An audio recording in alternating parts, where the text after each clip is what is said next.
Doutor, obrigado por ter aceitado o convite nosso aí.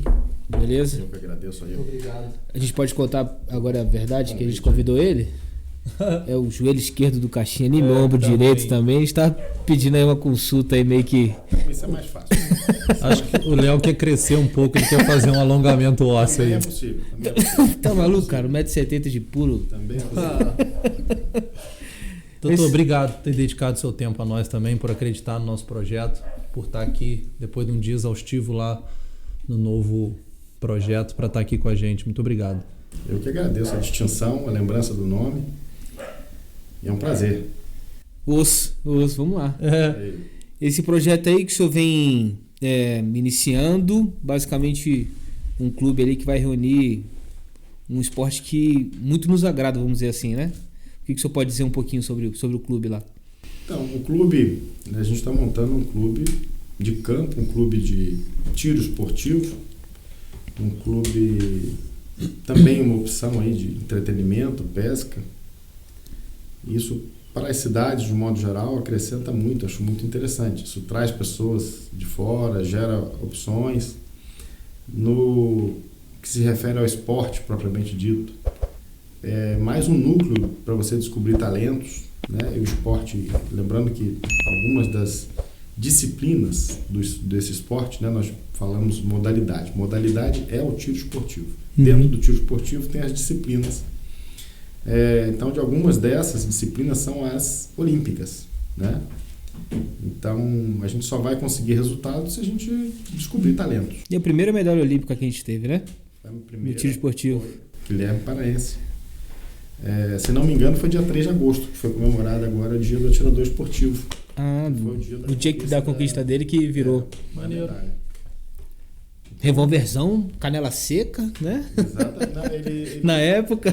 Algum problema com a arma dele, ele pegou uma arma emprestada. Caraca. Ele pegou uma arma emprestada.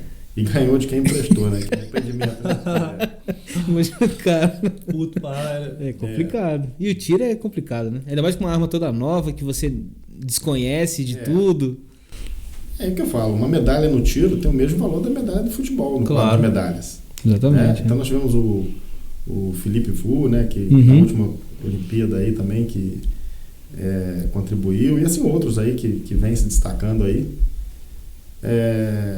Infelizmente o tiro no Brasil, ele é muito... tem muito preconceito, né, em relação ao tiro. Acho que essa porque palavra. as pessoas associam a arma à violência, associam a arma a alguma coisa errada, a um crime. E isso tem que ser desmistificado, porque o atirador esportista, ele olha para a arma dele, pode ser uma calibre 12, calibre 22, pode ser um fuzil, né, porque tem provas olímpicas de 300 metros de fuzil. Então ele olha, você fala em fuzil hoje na sociedade, já pensa no morro, né? No traficante. Absolutamente, Então. o fuzil de precisão ele é um tiro bonito, lindo, um tiro de altíssimo treinamento. E ele olha para aquele fuzil dele como o tenista olha para a raquete dele, como o ciclista olha para a bicicleta dele. É só isso. Então, é uma extensão do seu corpo, né? Exatamente. Uma ferramenta de trabalho, vamos dizer assim, né? Para os profissionais, né? E isso atrapalha um pouco o desempenho do Brasil no contexto, até porque assim, toda ação tem uma reação. Então, há um problema, né, em alguns segmentos que pune o bom pelo mal. Então, se alguém fez uma utilização errada da arma, você começa a ter uma burocracia gigante para que o cidadão de bem ou para que o atirador esportista tenha o teu acesso. Então a burocracia, muitas das vezes, ela é até política, né, para dar uma resposta para a sociedade de que está sendo tomada providência. A gente observa que cada vez que tem aí um atentado com arma de fogo em algum lugar do mundo, vem à tona a discussão sobre a proibição, sobre a liberação de armas, sobre o acesso às armas. Porque muitas pessoas se utilizando disso para se promover, né, para poder... Outros objetivos também, né? Errado, ele tem que ser punido. Existem outros objetivos. Tem um monte de gente usando a arma certinho, tendo um desempenho fantástico nas competições, e ele acaba tendo alguma consequência em função disso. E o problema não está na arma. Tá na o problema pessoa. não está na arma, porque se ele quisesse pegar o carro dele e jogar em cima de uma multidão, ele matava mais. Como já aconteceu. Se ele quiser, Como quantos que não acontece, matam né? aí a mulher, o vizinho com uma faca? E você não tem controle para você comprar uma faca. A faca não é numerada, você não tem que ter registro. Em qualquer lugar você compra. Então o problema não é esse. Você não tem que ter licença para ir no posto comprar um galão de gasolina. Porque se você chegar na tua casa, no vizinho ou em qualquer lugar lá e espalhar aquele galão e jogar, então o problema não é a arma, né? E a arma também não é o problema da criminalidade, porque o bandido não quer arma registrada, ele não quer arma que passou, o que veio De forma muitas legal. das vezes legal, nem atende o perfil do que ele precisa, né? São armas diferentes. E outra é que ele quer numeração raspada, ele quer outro perfil de... menos de 1%, né, das armas registradas são detectadas em Utilização ilegal, né? ilegal. Esse não é o problema, tá? Isso não é o problema. E qual a disciplina que mais lhe agrada, vamos dizer assim? Olha, hoje a gente já tirou de tudo um pouco. Eu atiro mais o trap americano, Uhum. o tiro ao prato. Não é olímpico. É aquele do cano duplo? É um cano duplo, poderia ser até cano simples, porque o trap americano é um tiro só. Um tiro só.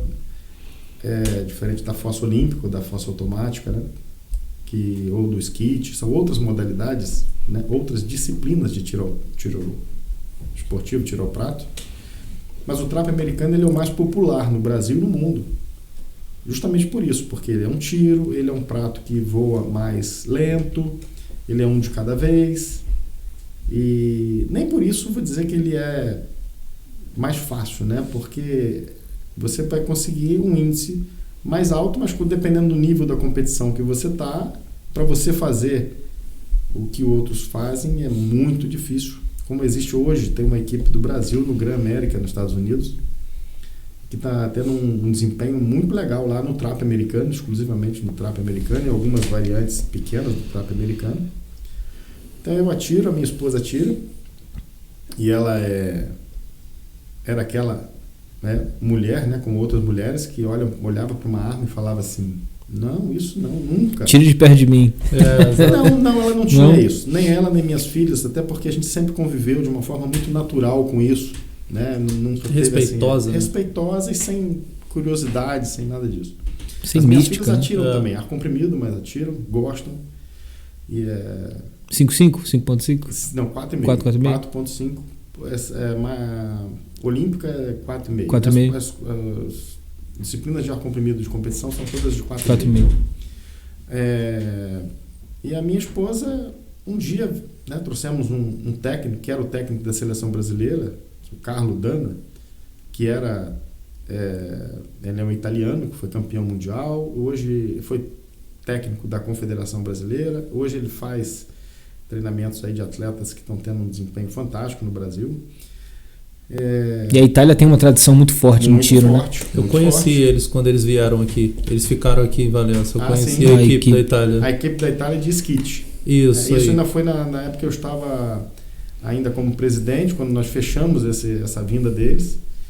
E também foi um legado para o clube, né? Porque fizemos acordos ali, né, em relação às máquinas, a pedana, eles exigiram e eles tiveram um desempenho fantástico. Presidente da estadual, da Federação Estadual.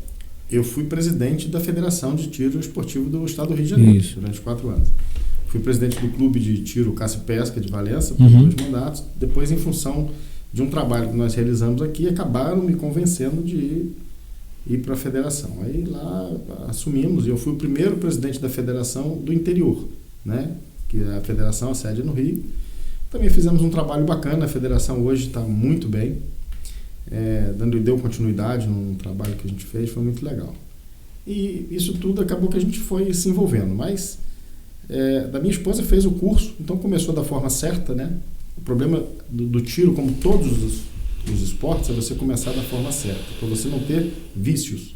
Perfeito. Mas eu já tiro, eu caço, eu faço aquilo e tal, e o cara pega a arma tudo errado, e para você tirar aquilo é pior. Então, começou do zero, se apaixonou pelo esporte, hoje ela adora, fica me cobrando pra gente treinar, Maneiro. Começou a tirar muito bem, uma técnica boa. E assim estamos reforçando o time feminino, as mulheres, inclusive no trap. Esse dia eu vi uma foto aí estamos aí se dedicando muito e atira com uma calibre 12, né? Porque a mulher, quando pega uma arma, é muito pesada. Isso não, depois que ela começa, aquilo ali passa a ser extensão do corpo. Exato. Entendeu? Extensão do corpo. Um recuo, vamos dizer assim, que não é tão agradável, né? Exato, porque a técnica. A técnica ela ajuda. Você, exatamente, para você minimizar isso. E é uma atividade também muito família, porque tem pessoas com 90 anos atirando o tiro ao prato, sabe? E atirando bem, porque é uma atividade de muita concentração, técnica e concentração. E um ambiente muito bom. A gente vai nos campeonatos no Brasil todo. Participa, hoje tem as provas online, que é uma realidade, né? Online. As provas de tiro online são muito frequentes. Então, no dia que tem a prova, todos os clubes do Brasil participando naquele dia. Ao final do dia, você vai lançar o teu resultado e você tem ali. Depois você tem provas presenciais, regionais e uma final, com peso 2, peso 3. Mas a prova online, cada um no seu clube, com a presença de um delegado, né, que é um conhecedor do regulamento. Seria o fiscal. O fiscal. Uhum. Compromisso de fazer cumprir o regulamento para ter o máximo de condição de igualdade. E é uma coisa que deu uma alavancada muito grande no tiro. Ajuda na logística, né, do pessoal. Todo mundo tem que ir para um clube diferente no estado e tal. Fica descentralizado. Né? Exatamente. Custos e tudo mais. Você pode, muitas das vezes, mas lá no Rio Grande do Sul está chovendo, está ventando, na Bahia não está, enfim, pode acontecer, questões climáticas que às vezes prejudicam um e beneficia outro. Nas presenciais é justamente com peso 2, 3, mas é uma presencial regional e uma final. Então ali você vai ter que ter um peso maior, mas ali é condição de igualdade, né? Presencial tem disso. Se estiver chovendo, é chovendo para todo mundo. Se estiver ventando, está ventando para todo mundo, e assim vai. Então, essa parte do prato aí que a gente se dedica, mas tem outras disciplinas de calibre 22, de calibre 38, de ar comprimido, de fuzil, que são provas muito interessantes. E mais as armas curtas, né? De revólver, de pistola. Vem aquela história, né? Que a pessoa, muitas das vezes, ela quer ter uma arma em casa, ou pessoas que têm uma arma em casa, saindo um pouquinho da parte do esporte para a parte da defesa, né? Que é um direito do cidadão. Eu falo, não é obrigado, quem não quer ter, não precisa ter, mas quem tem a vontade, ou pessoas que moram em área rural, áreas mais ermas, você vai ficar ali a mercê. Né? Então você tem o direito. E eu sempre falo isso, você tem uma arma, fica um recado importante. Pratique com a sua arma. Mesmo que você não queira o esporte, que não queira a competição, mas você tem que usar ela com frequência. Tem que conhecer, né? Ela tem isso, você tem que usar ela de forma instintiva. Você tem que saber o que você é capaz de fazer com ela. Você tem que saber se ela está funcionando. Porque às vezes ela está sem lubrificação. Às vezes na hora que você mais precisa. Quantas pessoas não têm uma arma em cima do armário há 20 anos, com aquela caixinha de munição há 20 anos? Igual, a caixinha também. E ele conta com aquilo em que momento? No momento de estresse, no momento que o seu psicológico vai estar, a sua adrenalina no alto, o seu psicológico abalado. Então, ali ele não pode pensar em nada, né? Então, assim, ter uma arma, quem quer, pratique com ela. Frequente um clube, procure aí alguém com experiência, e tanto para você fazer o uso, né, para você ter a técnica correta de visada, de empunhadura, essas coisas todas que vão melhorar a sua performance, o seu desempenho e, consequentemente, a sua efetividade, no caso de uma... Todos os fundamentos ali, de uma né? demanda, os fundamentos, assim como uma orientação da forma correta de fazer limpeza, de fazer armazenamento, o que você vai usar, da forma que vai usar, para que você tenha aí essa confiabilidade. E, consequentemente, quanto mais treino e certeza de manutenção, mais tranquilidade você vai ter no momento difícil. Quanto mais eu treino, mais sorte eu tenho, né? Exatamente. Aquela frase, né? Exatamente. Como portar, as pessoas que podem portar, a melhor maneira, né? Tem toda uma ciência isso tudo, né? E avançando um pouquinho, aquela pergunta que todo mundo faz, né? Quem quer ter uma arma em casa, pistola ou revólver? Isso estava listado aqui. Eram duas, pistola ou revólver, 9 ou 40. Eram duas questões que estavam aqui já. Mas, alguns brincam, né? Dizem que a pistola é mais complicada. A pistola falha, o revólver não. A pistola falha, a pistola requer mais traquejo, a pistola é mais complicada. E alguns brincam e falam assim, a pistola ou revólver. É verdade. Eu tenho um apreço maior por revólver, acho mais clássico. O que eu, particularmente, na minha experiência, o que eu falaria? Você treina com a sua pistola, você usa ela em provas, então tem uma pistola, ela tem uma capacidade maior, ela tem ela cicla mais rápido, ela tem mas você tem que ter certeza que a sua munição está legal, que ela está ciclando, que ela está adequada para aquela arma, que ela está lubrificada. Você tem que saber sanar uma pane de forma instintiva. Não é aquela, mas uma munição não saiu, a outra não vem. O revólver, se uma não sair, a outra vem. Então eu recomendo assim, não tenho muito treino, não estou muito familiarizado, tenha um revólver. Ele é mais confiável. Simples, né? Quando a gente simples manuseio, simples. Desde que também com uma manutenção, desde com uma boa qualidade, porque tem alguns também que têm seus problemas. Mas eu acho que a pistola é para quem usa mais e está mais familiarizado. É o que eu falei. Você tem que sanar a pane instintivamente. Igual dirigir, né? Exatamente. Não dá para você pensar, analisar o que está acontecendo. Isso num momento difícil. E às vezes tem provas que são simples, que você não quer fazer competições, mas faz provas, porque nesse momento também você vai ser obrigado, muitas das vezes você precisa de um tempo menor para você poder pontuar mais, então você vai ter que saber sanar o problema num tempo mais curto, e por aí vai. E a questão do calibre? Eu vou estender um pouquinho. Escolhemos o revólver inicialmente. Aí tem o 38 e o 357. É lindo o 357, né? Sim, o 357, eu costumo dizer assim, o 357 é um semifuzil, é um tiro fortíssimo. É pra matar o urso. É um arranca-braço, né? É pra matar o urso. Muito forte.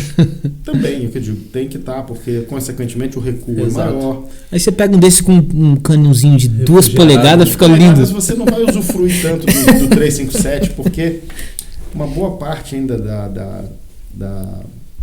da impulsão do projétil, ela é feita ao longo do cano. Então, dependendo do tipo de pólvora, você precisa de um pouco mais de cano para que ela ganhe mais a velocidade plena. Então, quer dizer, muita dessa pólvora vai queimar fora do cano. Então, assim, interessante. Você às vezes não tem toda essa... Mas o 38 é um calibrão também, um calibre muito bom, um impacto, um calibre também que já não tem tanto recuo, mas você não vai conseguir com 2 polegadas 357. Uma efetividade tão grande. A precisão, a partir de um X metros ali, você vai ter talvez mais dificuldade de enquadramento. Eu digo, precisa você treinar com ele, saber do que ele é capaz. Saber sua rotina. Precisa você também treinar para perder o medo do tiro. O medo do tiro faz as pessoas ficarem muito mais nervosas. E faz dar disparos no chão a 3 metros, faz dar disparo para cima, porque ela fecha o olho, entendeu? A pessoa, quando vê que vai chegar a hora do disparo, ela fica com medo, o próprio atirador. Você precisa perder isso. Há técnica para isso. Por isso que a gente tem que treinar um pouco, você melhora bem isso. Os outros calibres, olha, hoje não está mais tão em uso o 380, que era um calibre de menor impacto. O pessoal fala que é tiro de dar em amigo no churrasco. Eu não quero 380. Assim, não. Arma de matar parente. Mas, matar o quê? Parente. Como tinha o 635, né? O 765, aqueles calibres. 765. Pistola também, né? Bem antigo. Não são usados no tiro esportivo. A 380 alguma coisa ainda. No tiro prático, mas pode ser usado também no tiro esportivo. O prático tem um pouquinho mais de controle, né? O recuo ele é bem mais suave, né? Seria por causa disso? Não, o tiro normalmente o tiro esportivo está mais vinculado à precisão, alvo de papel, precisão. O tiro prático é mais esse tipo IPSC, a própria silhueta metálica, não usa não usa muito o alvo de papel né, a não ser no saque rápido, enfim. São 2 federações que tem dois grupos de tiro. Eu fui presidente da Federação de Tiro Esportivo, né? Então a gente acabou, o próprio clube aqui de Valença também acabou indo mais para o lado das disciplinas de tiro esportivo. E o PSC não se engloba nessa parte? Não, o PSC não. É o tiro prático. Do tiro prático. Então, agora, em relação aos demais calibres, é um pouco assim, teórico. Porque o 9mm, quais são as características? O 9mm é um tiro de muita penetração, né? Um tiro perfurante. Foi criado para isso, né? Aí você tem o 45, que é o oposto dele. É um tiro com alto impacto, grossura e você tem o 40, que é o intermediário. Pegou um pouco de cada. Então, assim, vai depender um pouco do cenário, mas todos eles são calibres Acredito fortes. Que particular da pessoa também, o perfil dela, o que ela gosta também, sei lá, né? Exato. Experimenta, por isso que eu digo, às vezes pode, né, para conhecer. Outra pergunta que você não deve estar no seu rol, mas é muito frequente. Qual arma eu vou adquirir? Eu quero uma arma e eu sempre falo o seguinte: você quer a sua arma para quê? Não, é uma arma para defesa, defesa o quê? Uma casa, um apartamento, um local pequeno? Para quê? Por quê? Não, é uma fazenda, é um sítio. Então, você teria finalidades aí diferentes. E você não consegue conciliar as características de ter uma boa arma para o tiro esportivo de precisão e uma boa arma para você ter como defesa. Porque as armas do tiro esportivo, as melhores são um pouco maiores, mais difícil de você ficar com ela velada, ficar com ela escondida, para você portar, né? Ela é mais desconfortável, né? Então, tem que ver a sua finalidade, porque você pode chegar a alguma que faça um pouquinho de uma, um pouquinho de outro, mas não vai fazer nenhuma nem outra tão bem, né? Sim. Então, primeiro define qual é a proposta, qual é o objetivo, né? Lógico, você tem uma arma do tiro esportivo, mas hoje a gente sabe que o atirador esportivo ele tem o porte de trânsito, então ele pode ter uma arma do seu acervo para que ele porte no trajeto, no deslocamento, né? Para ele proteger o seu acervo. Então, ele vai usar uma arma muitas das vezes do acervo do tiro esportivo, não é ideal para ele estar portando, mas é a que ele tem. E ela vai ser, lógico, muitas das vezes... Esse transporte tem uma forma correta de se transportar a sua arma? Você não vai andar com ela... Então, o que acontece? O transporte, quando a gente fala transporte, é o que você pode fazer com as suas armas do atirador esportista. Então, lembrar, hoje, o cidadão, para poder ter uma arma legalmente, ou ele é pela Polícia Federal ou pelo Exército. Pelo Exército, como atirador esportista, Polícia Federal... para você ter sua arma em casa, como defesa, né? Então são 2 sistemas de controle de armas, que é o SINARME, com a Polícia Federal, e o SIGMA, que é com o Exército. Então, junto ao atirador esportista, né, que é o chamado CAC, né, que hoje ficou mais famoso, um pouco mais divulgado depois de um período para cá, que não era muito conhecido, a sigla CAC, né? Colecionador, atirador e caçador, né? Então são as licenças que ele pode obter junto ao Exército: colecionador, atirador esportista ou caçador. Então, são as 2 formas que ele tem. O transporte, você tem a sua arma desmuniciada, fora do alcance das suas mãos. Entendi. Então ela está não em condição de uso. O porte é quando a tua arma está municiada em pronto uso. Esse é o porte. Pode estar na sua cintura, pode estar do lado do banco do carro, pode estar mas ela ali você está... Então, o que caracteriza o porte é essa questão de você ter uma arma junto com você em pronto uso. O atirador esportista, que ele vai fazer o transporte das suas armas, muitas das vezes ele vai com uma competição com várias armas, né, porque ele participa de várias disciplinas, ele pode ter o porte de uma arma municiada, pronto uso, nesse trajeto, nesse deslocamento. para que ele possa defender o seu acervo. Eu imaginei isso. Ele está transportando uma coisa que, teoricamente, é de interesse de bandidos. Então, ele tem essa autorização legal para isso. Tá? Perfeito. Então, é a diferença de porte e transporte. Perfeito. O porte irrestrito é junto à polícia. Irrestrito que eu digo assim, você não tem que ir em trajeto para você ter o porte contínuo, né, como a polícia, como algumas profissões ou funções, aí é inerente à Polícia Federal. E o porte é discricionário. Então, ele vai ser analisado a sua demanda. Olha, eu estou sendo ameaçado, tem que haver uma necessidade para pedida, né? Comprovação de efetiva necessidade. Isso vai ser analisado pelo delegado da Polícia Federal. Se você tem uma arma da Polícia Federal em casa, mas eu queria ir no clube de tiro. Você não pode pegar ela e ir porque você não tem guia de tráfego, você não tem autorização. Essa era a minha outra dúvida. Você tem que ir na Polícia Federal, pede autorização. Naquele dia, naquele trajeto, ela vai te dar uma autorização para você ir fazer seu treinamento. Cada vez que você for, você precisa pegar essa autorização. Nós, como atiradores esportistas, a gente tem uma guia, né, de tráfego. Isso está um pouco dinâmica, essa legislação. Agora está até mudando. É nova, recente, né? Uns anos para cá, né? Agora estão surgindo aí umas perspectivas até de você não precisar mais da guia, desde que você tenha o CR. Então você tem o seu certificado de registro, que é do atirador. Cada arma tem o seu CRAF, né, certificado de registro de arma de fogo. E você tem as guias de tráfego. E que já, em passado recente, isso tem sido bem dinâmico. Ora você precisava só da guia, ora você precisava da guia do CRAF para sua arma de porte. Se for só transporte, era só a guia.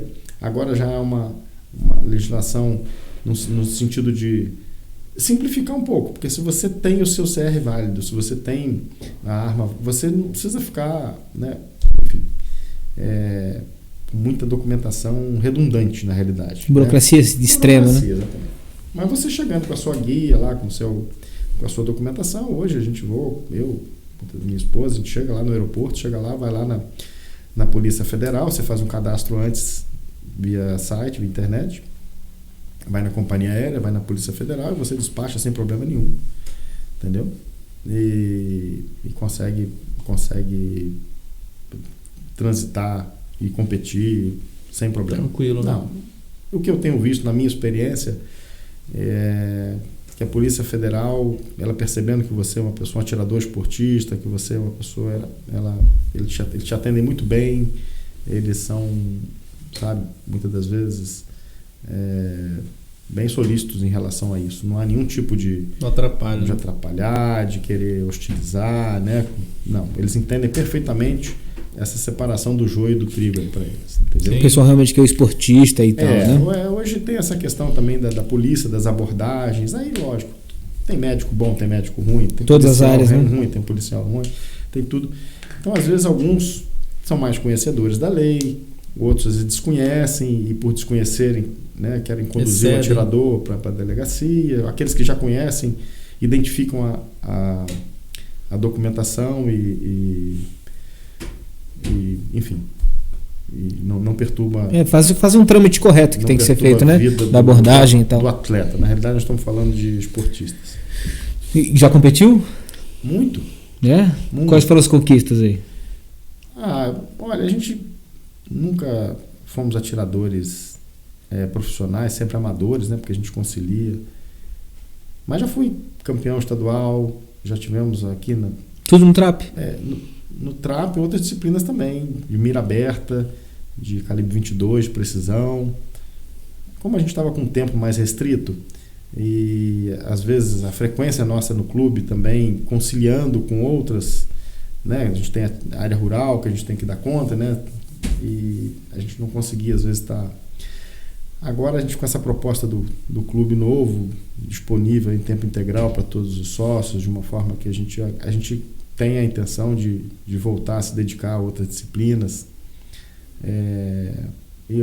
Daquela forma que a gente fala na vida, ou as coisas ou a gente faz ou não faz. Você fazer o meio termo é muito ruim, ainda mais com a munição no preço que está. Né?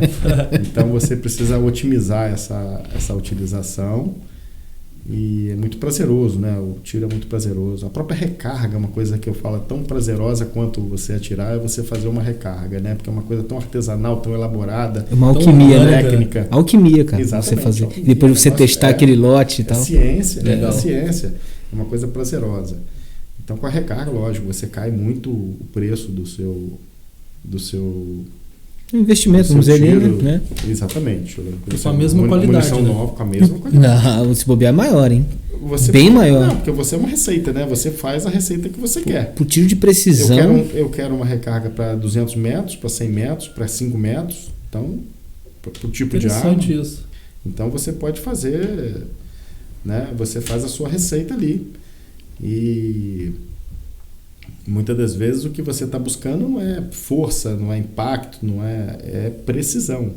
Então, é uma arte. Que maneiro É isso. uma arte. Eu nunca tinha visto com esses olhos de Cara, se você com olhar. essa colocação, né, de receita assim de você fazer. Exatamente. Maneiro. A nossa ideia é justamente isso. Pegar pessoas que são os experts, os bons, e trazer para, né, para poder fazer os cursos, para aprender essa parte aí, que é muito legal. Essa é uma linha do estabelecimento novo, do clube. Ser também uma escola. Sim. Essa é uma filosofia. Eu acho que tudo na vida são princípios. Uhum. Se você tem princípios corretos, se você tem assim, boas intenções com princípios corretos, a coisa funciona.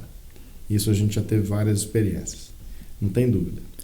Então, o clube chama de Clube de Campo Serra Verde, né? Já é um clube que está fundado, que está ativo,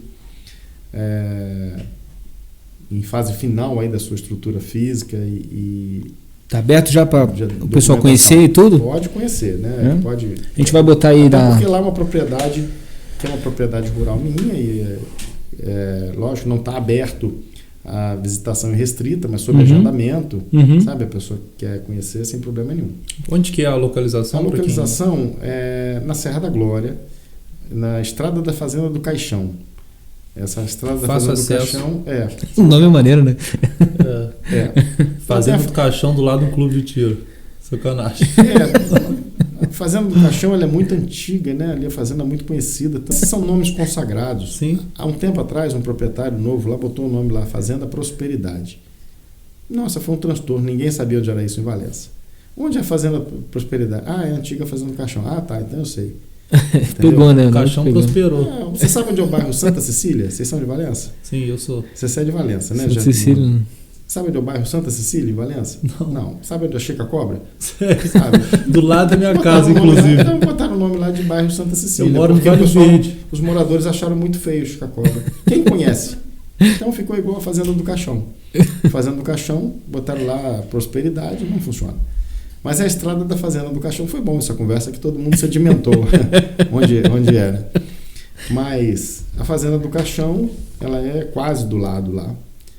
E lá nós fizemos os estandes, são tecnicamente perfeitos, com as orientações, né, para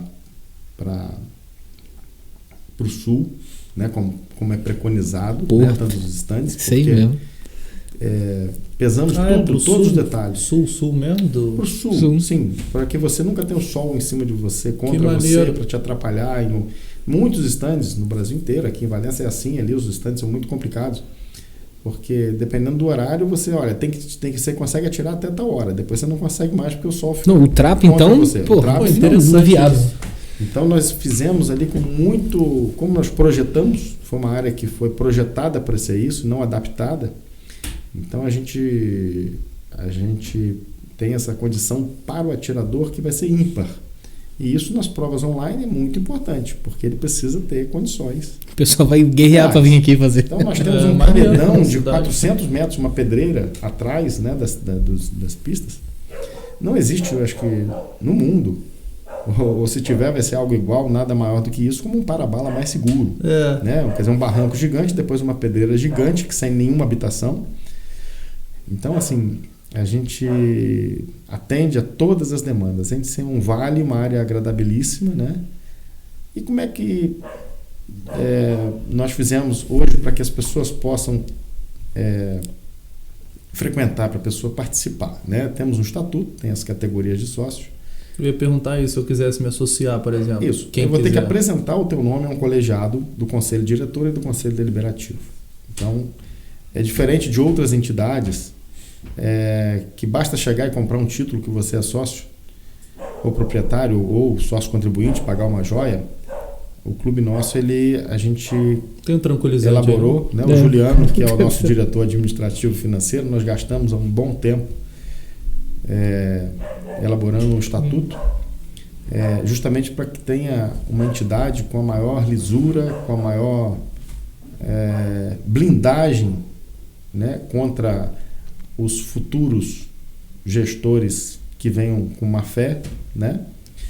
Então nós precisamos ter uma entidade segura, dessa forma, segura. Então, para você fazer parte, lógico, todas as pessoas que são apresentadas, a gente parte da premissa da boa-fé, alguém vai referenciar você e os nossos pares do colegiado podem, né, acatar ou não. Agora, se você for uma pessoa que de um perfil que não seja bem-vindo, ou que tem os mesmos princípios ali, vamos dizer ou assim. que tenha qualquer tipo de alteração junto ao grupo, que venha a gerar qualquer tipo de constrangimento, qualquer tipo de desconforto, é uma prerrogativa da entidade de pedir que você aguarde sabe? Normalmente isso não é uma coisa que não acontece, mas eu acho que toda entidade deve ter essa prerrogativa. Até porque tem pessoas hoje que procuram os clubes de tiro com finalidades diversas. Ele pode querer ter acesso à munição para uma atividade ilícita, qualquer Perfeito. coisa. Então, se há qualquer tipo de sinalização nesse sentido, a gente sabe que são pessoas, né, que não é esse o perfil que nós queremos. Ali vai ser frequentado por famílias, por pessoas livres, né, de bons costumes. Então, são pessoas que vão ter a tranquilidade, né? Você está com seus equipamentos, chega alguém que você não sabe que é do seu lado, olhando para você, né? Perguntando onde você mora, para onde você vai. Então, você tem que saber que você está num ambiente, né, seguro. Mas, fora isso, nós sabemos que, né, a grande maioria das pessoas são pessoas de bem e serão sempre muito bem-vindas para uma proposta muito diferente, né? Nesse sentido assim, de entretenimento, de pesca também, né? Que a gente vai estar implementando essa parte, e de fazer o tiro esportivo como excelência, de trazer pessoas de alto nível para fazer o treinamento correto, para poder a gente buscar uma equipe, para a gente poder ter o desempenho, né? Naturalmente vem aquela rivalidade sadia, interna e externa, né? Que fomenta mais ainda a qualidade, né? A gente costuma brincar aqui que a Coca só é Coca por causa da Pepsi, né? Que existe essa rivalidade então, assim, sadia. A gente ainda não está numa divulgação, a gente está esperando a fase final aí da documentação para que a gente possa ter, apesar de já estar legalmente constituído e legalizado para poder funcionar pleno. A questão, falta só a documentação do Exército para que tenha as armas de fogo, mas para ar comprimido e para as outras atividades de pesca, lazer, etc. Né? Então, a ideia nossa é que a pessoa possa ir com a família e vão ter lá estrutura, né, para que a pessoa possa passar o dia, para que tenha a sua refeição da forma personalizada, da forma que ele quiser, para que tenha, enfim, todo um conforto que a gente valoriza, né? Isso é muito legal. E o maneiro do objetivo de ter também essa veia de ensino escolar, né? Porque, se você pegar o exemplo, o tiro de precisão que o senhor praticou, é uma ciência que não tem tamanho, pô, né? De você vê milímetros de altura do centro da luneta até o centro do cano, compensar de alguma forma. Não, o peso aponta por um cano X de passo de raia, não sei. Então, Para você ter ideia, um tiro de fuzil 300 metros, ele considera até o movimento de rotação da Terra. Uma coisa assim, o Terra está girando. O famoso efeito Coriolis, né? Então, agora, a gente falou do ar comprimido, né? O passo da raia para a direita ou para a esquerda, eu estou no hemisfério sul, no hemisfério norte, né? Exatamente, isso é muito bacana. O ar comprimido, ele é uma escola, né, que as crianças podem participar, os adolescentes, ele é muito mais desburocratizado, não tem que ter essa documentação toda, mas ele tem todos os fundamentos do tiro de precisão, tanto que é olímpico. Tanto que é olímpico. Seria um passo pedagógico ali, né? Para adulto também. Ele é muito forte entre os adultos. Tem muita gente que hoje opta pelo tiro com ar comprimido. Ele tem um custo muito mais acessível, né? Perfeito. E os fundamentos de base, visada, respiração, acionamento do gatilho, é fantástico. É fantástico. Então, assim, é uma boa porta de entrada. Ou, mas eu gosto de competir de 38, de Puma, ou de 22. Eu posso treinar bastante com ar comprimido, porque os fundamentos vão ser os mesmos. Depois só adaptar pro calibre, né, e tal. E as crianças também participam. E fiquem tranquilos os pais, que jamais isso é um caminho para ele. Pode ter certeza que essas crianças vão ser as mais pacíficas, entendeu? Eu acho que esse é o caminho. O caminho para a criança ficar assim. Não há história nenhuma de quem começou a fazer ar comprimido e depois se desvirtuou porque mexeu. Não, absolutamente. Pelo contrário, pega gosto pelo esporte e enquanto está no stand treinando, não está por aí se ocupando com outras coisas. Não são tão legais, vamos dizer assim. Da mesma forma que eu sempre falei do karatê. Eu falei isso, falando de esporte, né? Exatamente. Enquanto está lá, é um local que os pais ficam tranquilos. Mas é muito bonito o tiro do ar comprimido também.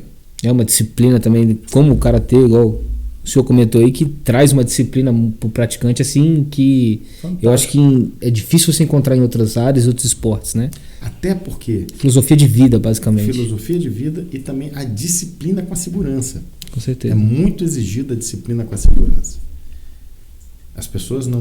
mas vai mexer com arma de fogo? Não, olha, as normas são rigorosíssimas. Se você seguir as normas, então você vai ter todo o stand seguro, né? O problema é as pessoas que negligenciam isso. E elas devem ser excluídas, punidas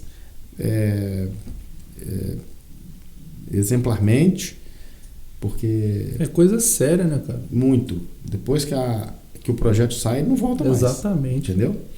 Então, mas isso nós nunca tivemos, assim, são raríssimos os episódios e a quantidade de praticantes é muito rara. Não, e é muito rigoroso hoje, né? Para você ter ideia, hoje você, por exemplo, se a arma não está em uso, você obrigatoriamente tem que passar uma mangueirinha de nylon dentro do cano. Colorida, né? Para ficar identificado. Para você mostrar que ela está segura e ela está vazia, né? O chamado safety flag. Como é esse lance da mangueira? Eu fiquei curioso. A gente usa muito esse nylon de roçadeira, já viu esse nylon? Sim, a gente tira aquele laranjinha. Sei. Você corta ele um pouco maior que o cano, arma longa ou curta, e você tá com a arma aberta, você é obrigado, não basta só ela ficar aberta e você dizer que ela está vazia. Ele tem que ter um nylon saindo ali na culatra até a ponta do cano, e aí aquilo vai dar certeza absoluta que não há nada dentro do cano e há a segurança. Entendi. Então, são vários requisitos, e o que nós temos já a proposta dentro do clube, que qualquer atirador, antes de iniciar qualquer prática de arma, ele vai passar por uma boa orientação. Conscientização ali, orientação, né? Educação, técnica, né? Também, e a parte técnica também. Porque às vezes para ele poder saber o manuseio seguro. Né? O senhor comentou dessa pessoa que às vezes tem o armamento na casa dela, tem a arma lá, que está um bom tempo guardadinha, parada. Se ela quiser ir ao clube de tiro, por exemplo, para realizar uma manutenção, ela consegue? O clube oferece isso? Alguns clubes oferecem o day use. Né? Você vai lá, paga o dia. No nosso, não elaboramos isso dessa forma. Mas uma coisa que a gente vai ser muito rigoroso com essa questão de segurança e com a questão de documentação. Documentação é responsabilidade do atirador, mas só vai praticar no clube quem tiver com a documentação rigorosamente em dia. Perfeito. Então a pessoa quer ir lá, eu quero. Então, cadê a sua documentação, sua autorização, sua guia, sabe? Ele tem que comprovar, ele vai ter que ter uma sabatina ali sobre normas de segurança para saber se aquela pessoa. Você não pode. Hoje esses clubes que oferecem day use, eu acho isso muito complicado. por esse aspecto. Você não sabe quem está ali se você não fizer uma análise prévia. Porque muitas das vezes o cara chega lá na secretaria do clube, como já vi acontecer aqui, e ele fala que quer usar, aí o administrador do clube liga para a secretária e fala, vê se ele tem a documentação. Pode ser. Não, ele tem documentação, então ele pode ir. Mas esse cara sabe usar essa arma? Ele vai botar os outros do stand ou a si próprio em risco? Então, qual foi a última vez que ele usou aquela arma? Exatamente. Então eu acho que tem critérios que... Até o histórico da arma e tudo, exato, né? Exato. Exatamente. Complicado, né? Então há essa possibilidade, mas eu acho que tem que ser mecanismos reguladores aí bem criteriosos. E o que te levou para o tiro? Cara, boa pergunta. Boa. Meu pai foi sócio fundador do clube aqui de Valença, né? A gente sempre teve área rural, eu sempre convivi com arma. Mas meu pai tem um título do clube que foi o título 09 do clube, da primeira série. E meu pai sempre, nas entre-safras que o clube estava muito inativo, nunca deixou de pagar o clube, nunca deixou de... Eu sempre lembro dos cobradores, das pessoas indo lá. Acabou, depois de um certo tempo, ele passou o título pro meu nome, quando ele tinha uma certa idade. E eu dei continuidade a isso, eu continuei pagando o clube. Legal. E quando pude contribuir na administração, há um tempo atrás, né, sempre foi de seu Wilson Costa Davi, Oswaldo Jambeiro, são os mais antigos, e outros. Conheço Wilson. Acabou que em 2012 o seu Wilson me procurou no mês de março e ele falou assim, foi na minha casa, eu morava na Jerônimo Faria, estava começando a construir o prédio, estava construindo o prédio nosso ali onde é o consultório, e ele falou, Otávio, a gente vai fechar o clube porque nós já recebemos todas as anuidades que a gente tinha no mês de março e não temos mais dinheiro para pagar o funcionário. O clube era mato, de fora a fora, a sede estava totalmente destruída, os estandes estavam todos quebrados, estavam todos... Eu tive a oportunidade de ir lá em 2012 e realmente estava... Tudo muito precário e não tinha mais. E atendendo eu, com esse histórico do meu pai e esse pedido do seu Wilson, acabei me engajando nisso aí. E chamei alguns sócios. A primeira medida que nós fizemos, eu pedi para aqueles que já tinham pago, para que a gente transformar a nossa anuidade em mensalidade e voltar a pagar para a gente ter algum respiro. Mas eu sempre acreditei no potencial do clube, porque ele é muito próximo, é uma área agradável, né? uma área de um alqueire e pouco ali, muito próximo. E daí começamos. E foi muito difícil. Fizemos uma dedicação ali, eu fiquei 4 anos como presidente, 2 mandatos. E troquei muita coisa da minha vida pessoal, familiar, profissional, para poder alcançar o clube. Manter ele vivo. E a gente realmente... As pessoas que acompanharam na época viram o que foi feito. E por isso eu acabei me dedicando conhecendo mais o tiro, me dedicando mais. E aí, em função do que a gente desempenhou aqui no clube, acabaram me levando para a federação. E aí fiquei mais 4 anos lá e aí conheci os clubes todos do estado, os presidentes de clube. Também constituí uma diretoria muito bacana lá, sempre pelo princípio do colegiado, sempre pelo respeito à maioria, sempre pelo respeito aos regulamentos, nunca pela questão pessoal. E esse é um segredo para qualquer coisa na sua vida, né? Eu costumo dizer que o verdadeiro esperto, ele faz as coisas certas. Aquele imediatista que quer se achar que é esperto, ele faz alguma coisa, se dá bem no momento, mas depois não vale a pena. Volta, né? Em dobro. Não vale a pena. Então a gente sempre fez as coisas que, quando eu chegava numa reunião, que eu achava que tinha que ser de um jeito, e que os meus pares ali do colegiado, por maioria, achavam que não, imediatamente a gente estava, então é assim que vai ser feito, e pronto. Se você não tem esse tipo de... E assim a gente sempre teve um grupo coeso, tanto aqui no Clube do Tiro, até então, como na federação, né? Tivemos um grupo muito coeso, porque as pessoas vão numa reunião, elas também abrem mão de certas coisas pessoais, quando elas são ouvidas e respeitadas. A partir do momento que você vai lá para se juntar, decidir, e no dia seguinte está sendo executada uma coisa diferente do que a maioria Perde a finalidade, né? Então você começa a perder a finalidade. Então, resumindo, o que me levou ao tiro foi essa história, né? O seu Wilson fez um pedido, eu não poderia deixar de atendê-lo. E foi numa época complicada, porque eu estava, né, também com várias atribulações em relação a pessoais, profissionais. Mas foi muito bom. Porque tudo, eu digo assim, tudo na vida tem um ônus e um bônus. Essas coisas te dão muito trabalho, te privam de muita coisa, familiar, profissional. Mas você aprende muito. E eu me relacionei com pessoas, né, conhecendo pessoas aí do estado todo, né? E a gente acaba que a gente faz muitos amigos, muitas amizades nascem em função disso, e amizades muitas das vezes verdadeiras, sinceras.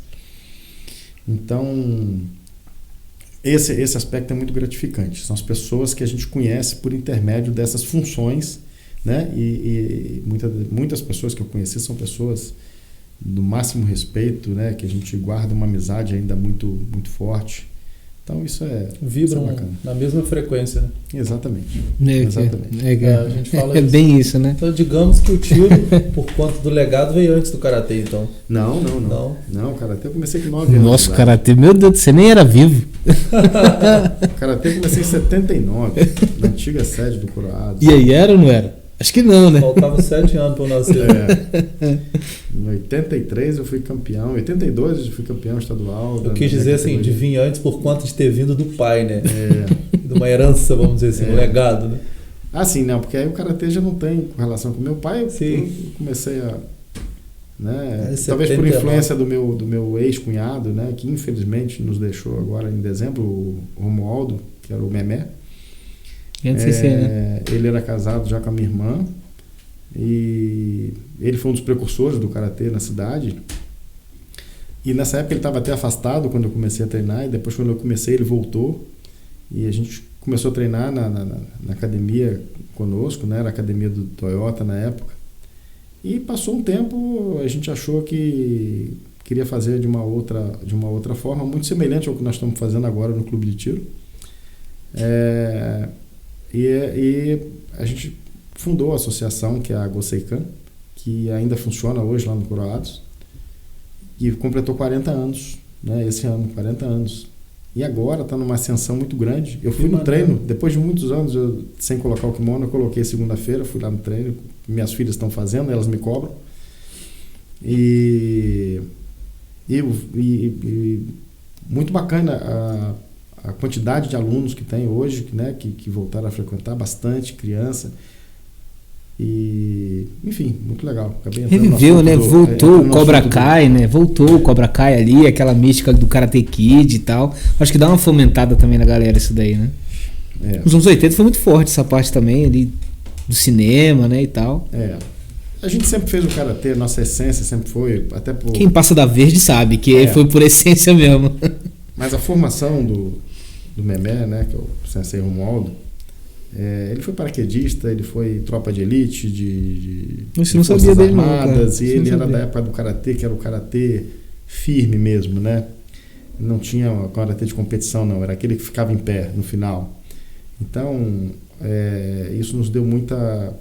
E ele tinha esse rigor militar, vamos dizer assim, oriental militar nos treinos. Então, treino era treino, treinava oriental muito. E militar, oriental aí militar. Fica... Duplica a parada.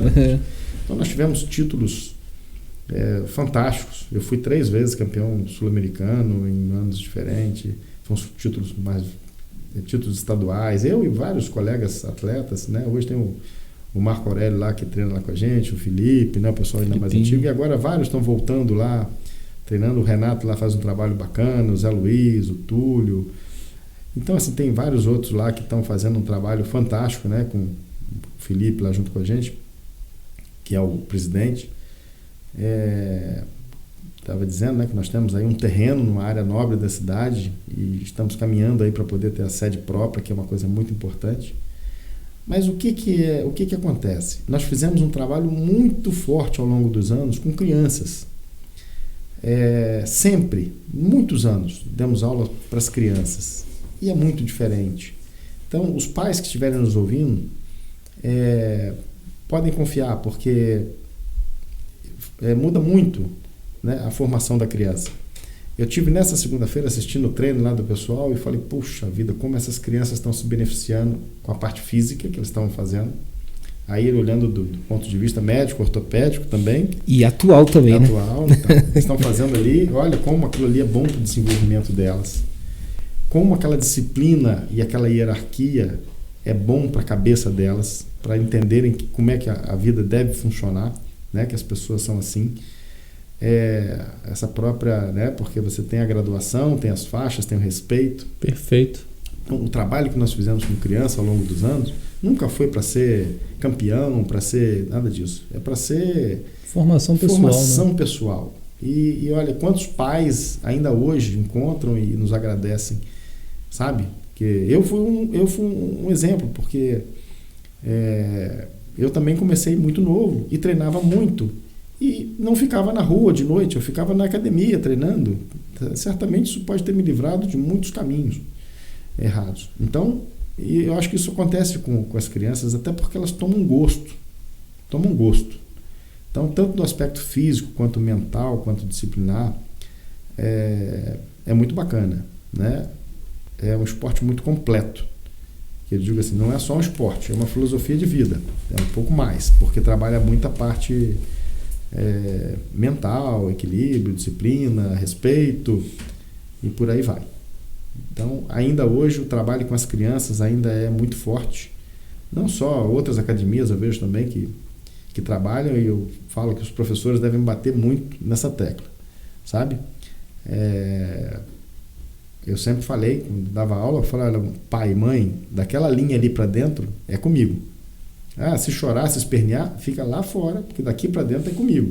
Lógico, nós sempre fizemos dentro de princípios, nunca tivemos problemas, mas é impressionante como é que as crianças, aquelas que eram consideradas capeta na escola, que fazia, que não sei o quê, ela chega ali, faz uma gracinha, duas no começo, e depois ela não sente ambiente.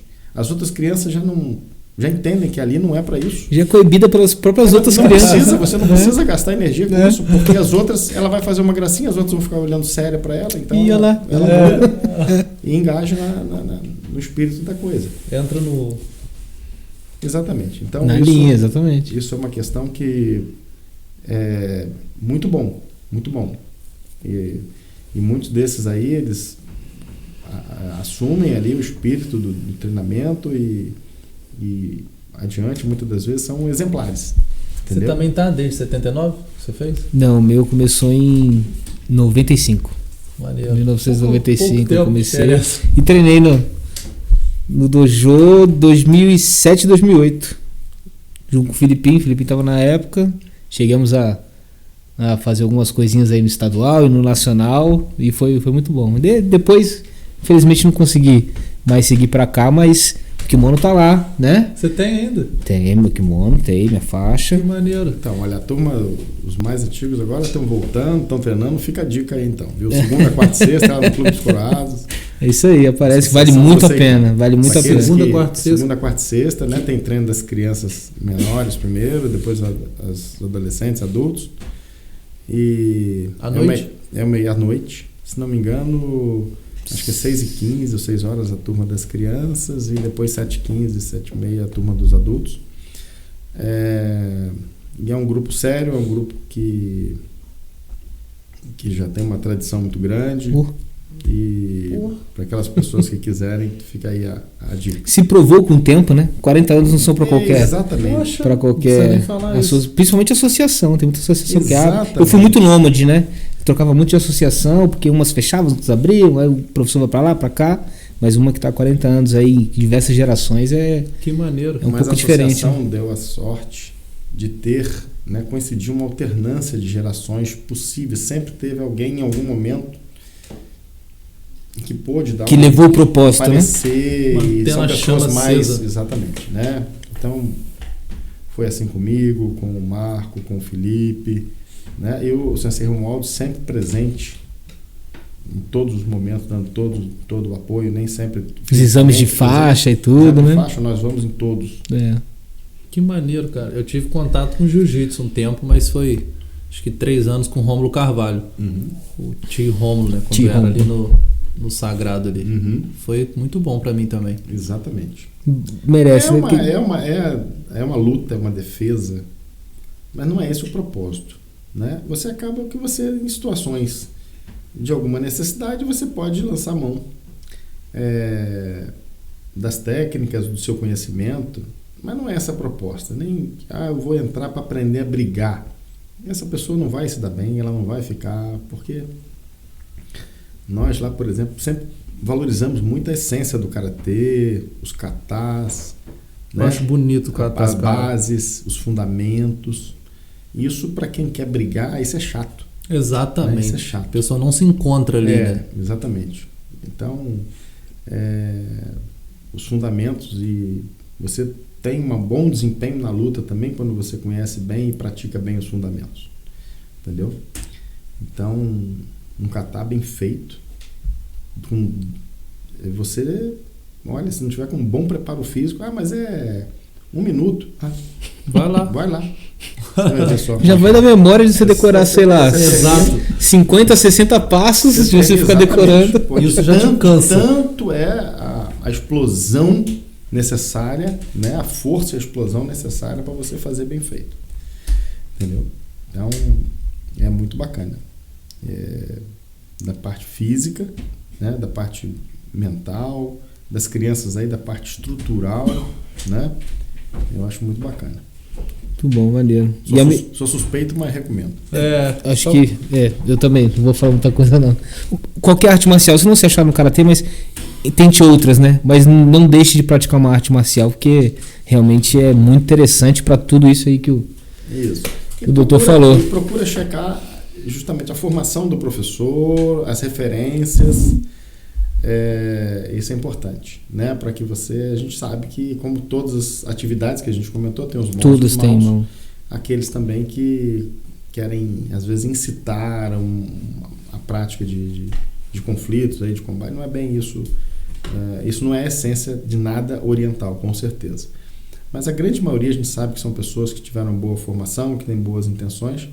Mas fica a dica só que sempre, né, quando o filho entrar em alguma prática, procura se informar em tudo, né, qualquer esporte, né? Até para saber que aquela pessoa tenha conhecimento para não submeter ele a certos esforços não compatíveis com a idade esquelética, com a idade óssea, com a idade... Respeitar a individualidade de cada um. Porque senão vai fazer mal ao invés de beneficiar. Vide a obrigatoriedade de ter o CREF para poder ser professor de artes marciais e tudo. Além de ser formado na arte marcial, o camarada tem que ser educador físico para poder fazer. Ter o conhecimento, exatamente, para você não fazer coisas furada aí, né? Com a faixa etária, né? A gente fala que a partir dos 5 anos já pode praticar, mas é uma idade de uma imaturidade esquelética ainda, né? Que tem certas coisas que tem que ser respeitadas aí, né? Mas, de um modo geral, essa parte do karatê é muito saudável para essa parte, até porque ela visa muito a questão postural. Você faz quase tudo de forma ereta, né? Então, condiciona, né? Preserva todas as funções aí da coluna bem. Isso dá postura, melhora a postura da criança, entendeu? Isso ajuda muito até para prevenir problemas futuros relacionados a essa questão aí também. E de quebrar muitos ossos da década de 80 competindo, né? Veio ser ortopedista por causa disso aí ou não? Não. Brincadeiras à parte. Eu quebrei um cadinho aí, vou consertar a galera agora aí. Mas olha, não me lembro de ter quebrado nada no karatê e vi muito pouco isso acontecer, muito pouco. Eu tenho o nariz quebrado no futebol. O karatê. Muito dedos, mais. Né? Os dedos vão embora com o tempo. Às vezes. Eu atuo na parte da traumatologia, né? Porque é ortopedia e traumatologia. A figurinha que ele me mandou, o Tamo Junto do osso, Isso. Vamos quebrar um L assim, tamo junto, mano. Mas a gente atua nisso há 25 anos de uma forma muito intensa, né? Trabalho em Volta Redonda, no São João Batista há 25 anos, né? Desde que me formei. O maior hospital de trauma aqui da região. E a gente, né, faz traumas de alta energia. E olha, rarissimamente no consultório, no hospital ou na emergência atendi alguém do karatê. principalmente. Interessante. Às vezes mais frequente, às vezes, do jiu-jitsu, um pouquinho mais por causa das A alavanca é muito forte ali, né? As mobilizações, um pouco mais. Mas muito atrás do futebol. O carro-chefe é o futebol. Tornozelinho ali, joelho. Ia ser engraçado também, né? Chegar Até o ombro no futebol, muita gente cai de ombro, cai clavícula, vai embora. Eu já quebrei a minha clavícula no futebol. Já caí, bati o ombro no chão e nunca quebrei nada no karatê. Então, por quê? O futebol, ele tem mudança de trajetória, ele tem arrancada, desaceleração. Além de ter isso tudo, ele tem impacto.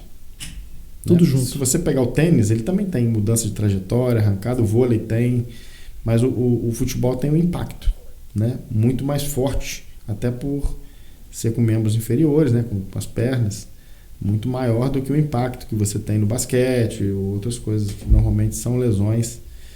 A velocidade também, que você né? lesiona sozinha, faz uma entorse, faz alguma coisa. O futebol não, o futebol você tem lesões de trauma direto, né? Então, de Fagner no Corinthians aí, quebrando o joelho da galera aí. A gente já acompanha a mídia aí, você vê quantos aí que já não, né? Então, no karatê sempre foi muito raro isso, muito raro. Ia ser engraçado também chegar um atleta de karatê lá pro doutor atender e ele explicando tudo sobre karatê. Você deu mole nisso, cara. Foi assim que você quebrou. Falando tudo ali, né? Teve uma vez eu quebrei. Eu não me recordo de ter algum dedo que eu não fraturei por treinar, né? Aí teve um dia que foi sair de um chute, alguma coisa, um maigueri, que é o chute frontal. O dedão pegou na bainha da calça e foi embora. Mano do céu, cara. Uma dor. A gente só autorizava o atleta a lutar de mão aberta depois da faixa roxa. Até a faixa roxa tinha que lutar de mão fechada, justamente por causa disso. Entendi. Você tá com a mão aberta e se defender de mão aberta, a técnica é outra. Né? Tava no comitê olímpico, né? O olímpico, apesar do karatê só ter sido, infelizmente, olímpico no Japão, né? Mas aquele comitê mais solto de hoje em dia, mas você tem que ver, parece que o dedo foi lá na casa do cara. Mas, assim, isso lesões graves. Agora, que eu chegava cheio de roxo, e essas entorses, né? Esses traumas de dedo que você está falando, isso também os dedinhos é muito frequente, né? Bate mão com mão, bate chute com chute, você vai chutar, pega o cotovelo do cara. É isso aí. O peito do pé, né? O peito do pé do cotovelo, o ovinho vem na hora. Você com mais experiência vai minimizando isso, né? Porque você já antevê que, olha, ali não é uma boa, ali aquela pontinha dói. Mas você vai aprendendo da pior forma, né? É isso aí, tentativa e erro, né? Tentativa e erro. Mas nada grave. Nas competições era obrigatório ter, né, ainda né, tem um médico presente, até porque é o médico que dá referência para o árbitro se houve impacto, porque se você tiver impacto excessivo você vai ser penalizado. Muita gente acha que não, né? Mas não visa o nocaute o karatê. Pelo contrário. Não precisa tocar. Né? Não precisa. Lógico, no tórax, abdômen, a gente acaba tendo que tocar um pouquinho para deixar bem claro pro árbitro, olha, tá vendo? Foi. Poderia ter machucado ele, mas né? No rosto não. No rosto você tem que demonstrar que se você quisesse, você poderia, mas não tocar. Que só um toque superficial ali, né? Vai ser penalizado. Exatamente. Ainda cabe espaço para medicina nessa vida aí de tiro, karatê. Pois é. Queria ver um trauma assim sinistro que o senhor teve, assim, que recorda que foi escolar. De um que o senhor enfrentou? Que que o senhor atendeu. Que o senhor atendeu. Muitos. Eu trabalhei numa emergência de um hospital grande durante 5 anos sozinho. Trânsito direto. Moto é o nosso carro-chefe, né? Da ortopedia, moto é o carro-chefe, não tem jeito. Isso eu opero toda semana, eu faço os traumas graves da região, de alta energia aqui? De alta energia. Cara, como trabalho com esses fixadores externos, esses aparelhos, né? Que eles são... Seria a parabólica? As parabólicas, ou as gaiolas, como querem. Aqueles redondos ou aqueles retos, né? De cada um tem uma aplicação. E São João Batista ali em Volta Redonda, fiquei muito tempo aqui também no Hospital Geral, um pouco tempo no Hospital Escola, mas esses anos todos no São João, que é o maior hospital de trauma, porta aberta, né, de emergência ali, na beira da Dutra. Nossa! E ao longo dos anos, né, a violência urbana aumentou, maior número de indústrias, também acidentes de trabalho e moto. Pulsa SN ali e tal, cara. Né, realmente pela essa quantidade de carros, né, a moto virou realmente um utilitário vantajoso, vamos dizer assim, para tempo, né? Ganha tempo. O problema não é a moto, como o problema não é a arma. O problema é a forma de usar a moto. Perfeito. Você vê que certas pessoas que entram, sobem na moto e ele quer levar vantagem no trânsito de qualquer jeito. Ele passa por você, motoboy, um competindo com o outro. E aí... Sem contar as variáveis, né? Um cachorro, uma viseira aberta, um mosquito que bate com a viseira aberta. A moto era para antever isso muito mais do que o carro, porque o carro tem um arcabouço em volta que te protege. A moto, o seu para-choque é a perna. Sim. Para-brisa é a testa. Sim. Então, assim, acontece. Isso é direto. Eu fiquei curioso com a questão do alongamento ósseo. Como seria isso? O alongamento ósseo, ele é feito... Assim, tem um russo que na década de 50, chamado Ilizarov, ele descobriu que o osso cresce quando ele é afastado numa determinada velocidade. Isso foi revolucionário na ortopedia. Ele lá na década de 50 tinha um material humano fantástico lá na cidade de Kurgan, na Rússia. Ele descobriu que o osso ele cresce, ele regenera-se. Então, isso veio a suprir uma demanda enorme na ortopedia, porque os membros, quando tinham perda óssea, eram todos amputados. E é aquele a gente pezinho, colocando esses aparelhos... É aquele pezinho para fora da cama que fica? Não. Aquilo é só uma tração para manter até você ser operado e manter aquele pezinho. Teve o trauma ali para que ele não se calcifique. Isso, para que ele não ficar sobreposto, não ficar encavalgado. Uhum. Ele descobriu porque ele teve um material humano, uma oferta de material humano enorme por causa da Segunda Guerra. E ele estava lá na Sibéria, lá em Kurgan, e ele começou a desenvolver esse aparelho, né, que são esses anéis redondos que eram presos ao osso, e por fora eles são rosqueados, são barras rosqueadas. Então passa a ser um aparelho dinâmico, né? Você pode mexer. Então, se você corta o osso, prende uma parte de um lado, uma parte do outro, e você vai mexendo nele e afastando essas partes externas, o osso também vai se afastar. E ele descobriu. E os conceitos dele estão praticamente inalterados até hoje. Caraca. Olha que já rodei o mundo todo. 70 anos de medicina é considerável, né? Hein? 70 anos e não mudar um pouco o conceito Exatamente. Dentro da medicina. Exatamente. Mudaram os aparelhos, tem aparelhos Beleza. menores, tecnologia melhores, ali, né? mais leves, de carbono, enfim, sofisticações, né, que a indústria, muitas coisas que só aquele redondo fazia, criaram uns que são chamados monolaterais, fica de um lado só, também que são mais confortáveis para o paciente faz. Mas os princípios dele estão praticamente inalterados. E o princípio era esse: se você afastar o osso numa velocidade de 1 milímetro ao dia, na realidade é 1/4 de milímetro a cada 6 horas, e assim que o paciente mexe nesse aparelho em casa, ele vai crescendo. É igual a dipirona? É igual remédio, né? 6 horas vai lá e dá uma apertinha ali. Você puxa o osso. Sim. Hoje, a evolução dos aparelhos, tem os mais novos aí, que seriam os hexapodais, né, que são essas 6 barras, né, que ligam um anel ao outro, como se fosse aqueles simuladores de voo, aquela base, né? São 6 hastes hexagonais controladas por um software, que você informa tudo, a deformidade do osso, você informa e o software vai te dizer cada barra, quantos milímetros você mexe em cada horário do dia, e você faz a correção plena, você alonga, você... Enfim, é uma coisa fantástica. No aplicativo do celular o cara mexe aí. Uma Quase, forma hipotética, assim, quase, né? Se botar, faz. Exatamente. Na verdade, o médico faz e entrega um papel impresso para você. Você vai saber lá, olha, a barra roxa, eu mexo às 3 horas da tarde no sentido horário, tantos cliques. Na barra azul, você mexe. Aquilo ali vai, se você informa, e o aparelho vai fazer todas as correções que você precisa de uma forma fantástica. Isso já é bem usual hoje em dia. Maneiro, cara. A gente já fez alguns aqui na região. E é muito bacana. Então esses aparelhos, mas o princípio é o mesmo. O computador controla, mas ele sabe que tem que ser 1 milímetro ao dia.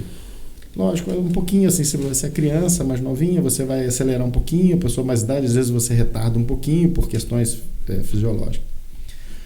Mas a gente opera pessoas que têm uma perna mais curta que a outra, né? Nós já operamos, aí o Juliano, que é fisioterapeuta, Ele acompanha esses trabalhos nossos há muitos anos lá do São João Batista. Já fizemos alongamentos gigantes aí de pacientes aí, né? Gigantes quantos, assim, mais ou menos? Nós já fizemos um que nós acompanhamos na época, né? Foi 11 centímetros num alongamento só. Sim. É um desafio isso aí.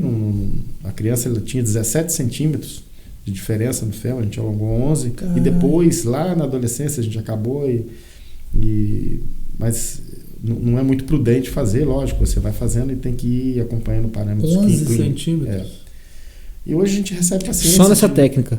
De ir afastando o osso? Sim, com fixador externo. A gente recebe pacientes em Valença. Valença nós somos uma referência.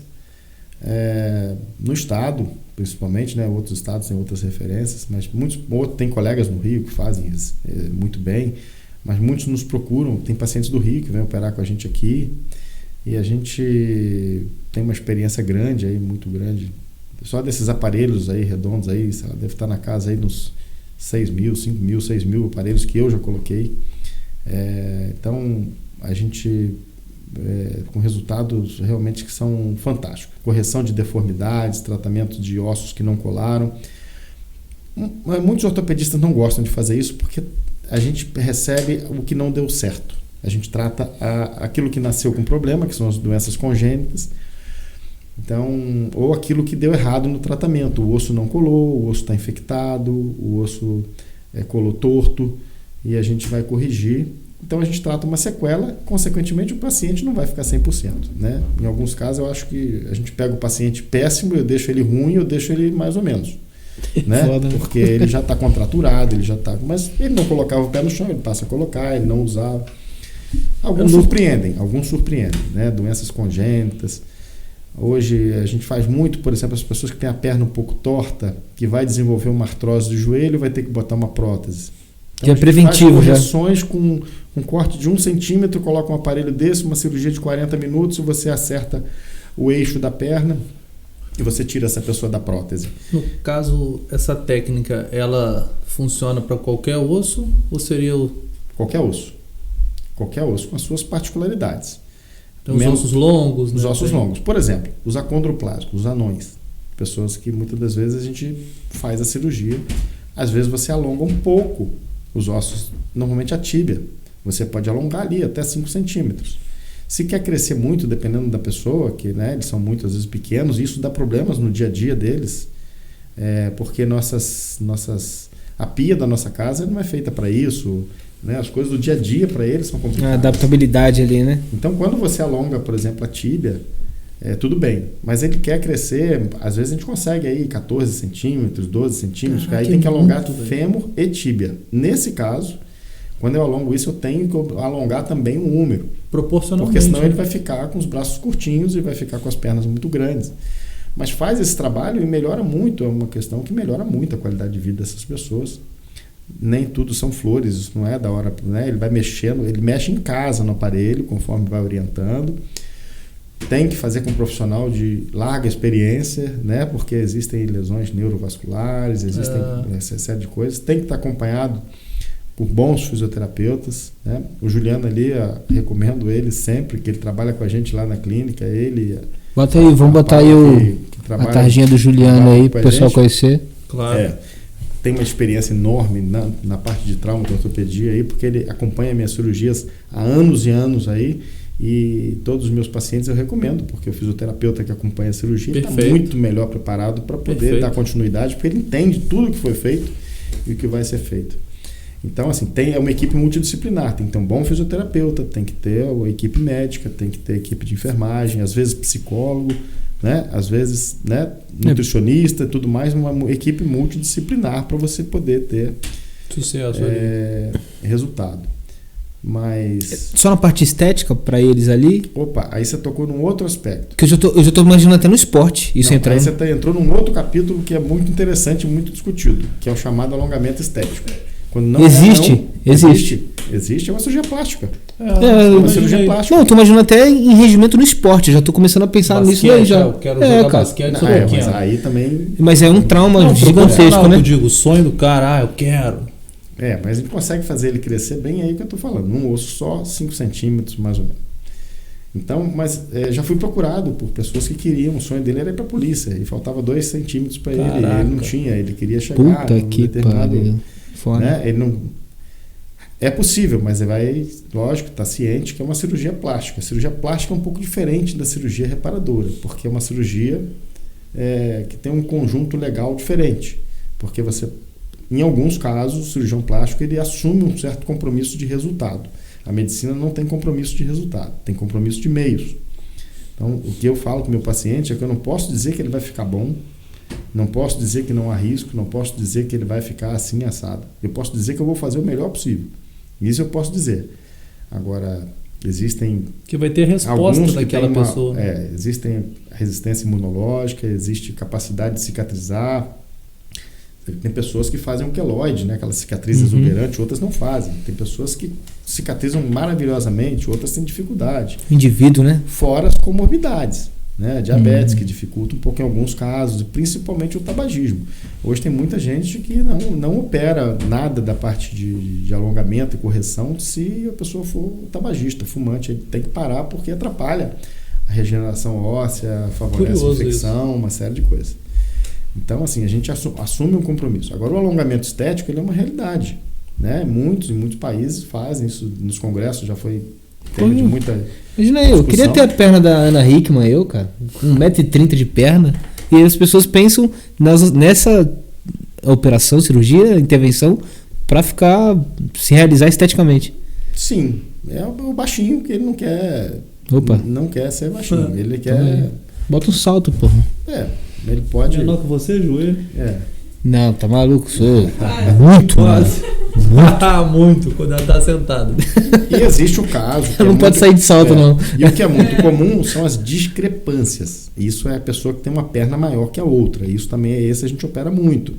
Porque esse já não é uma indicação estética, esse é uma indicação funcional. Perfeito. Ele vai ter problema na coluna, porque a pelve vai ficar desnivelada. Né? A coluna vai ter que compensar aquilo. Sair, vamos dizer assim, nascer ali da pelve já inclinada. Torta, né? E aí ela vai ter que ter uma curvatura em cima compensatória. E aí ele vai ter problemas sérios. Então, ou ele vai usar uma compensação no salto mesmo, assim, no calçado. Mas o alongamento nesses casos é bem tranquilo. Quer dizer, tranquilo assim, na grande maioria, porque não são... Agora, existem doenças congênitas, onde a discrepância, como eu falei no exemplo aqui, que tinha 17 centímetros, e assim vai.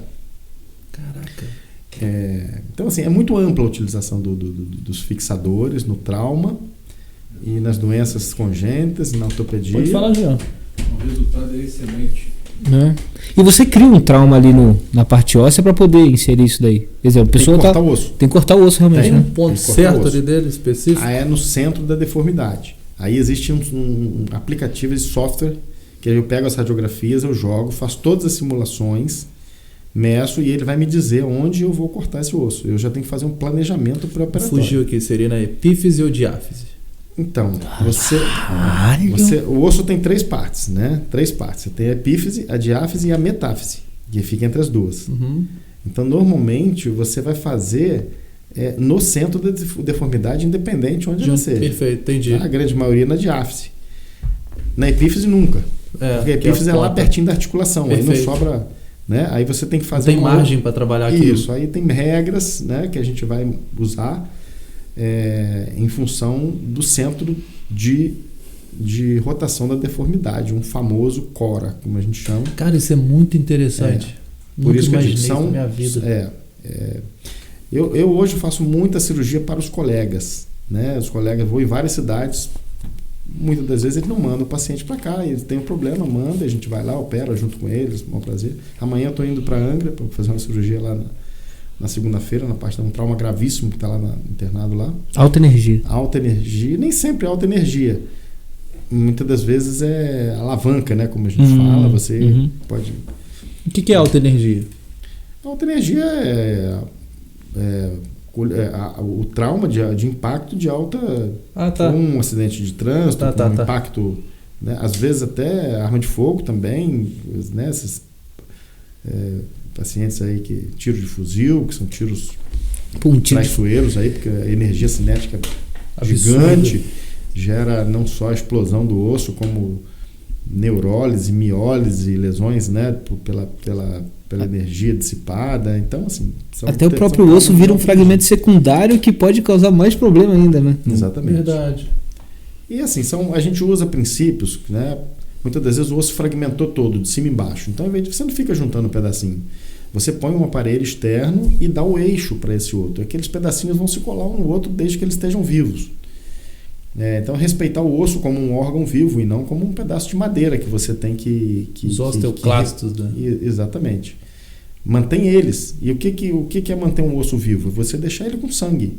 Né? Quando você começa a invadir muito, você começa a tirar o sangue, aí sim aí a infecção vem, aí o osso fica morto, aí criam chamados sequestros. Então, assim, esses fixadores eu acho fantástico. Eu resolvo muitas fraturas. Em Volta Redonda eu opero muita fratura, 2 por semana, pelo menos 2 pernas. Normalmente, né, as fraturas carro-chefe hoje nosso, né, são esses traumas decorrentes disso.